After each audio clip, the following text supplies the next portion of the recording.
Restaurant में घंटों खाने का इंतजार अब खत्म, क्योंकि कैलिफोर्निया में खुल गया है एक ऐसा रेस्टोरेंट जहां ना वेटर है ना शेफ, सिर्फ रोबोट्स।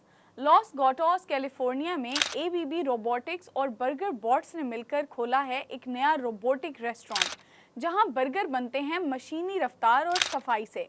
ये रेस्टोरेंट कंप्लीटली ऑटोमेटेड है। जैसे ही ऑर्डर होता है काम शुरू हो जाता है। ताज़ा पैटी बनकर रखी जाती है, बॉक्स कन्वेयर बेल्ट पर आगे बढ़ता है और क्यूआर कोड बताता है कि आपको चाहिए कौन सी टॉपिंग। फिर आता है IRB 360 फ्लेक्स पिकर जो हाई स्पीड पर चुन चुन के टॉपिंग्स लगाता है।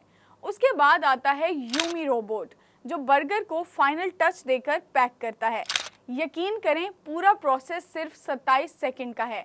यानी जितना वक्त आप इंस्टा पर एक वीडियो स्किप करने में लेते हैं, उतने में बर्गर तैयार। ना बीमार होने का डर, ना ब्रेक की ज़रूरत, सिर्फ तेज, साफ और परफेक्टली मेड बर्गर। ये है फास्ट फूड का फ्यूचर। क्या आप तैयार हैं रोबोट से खाना लेने के लिए?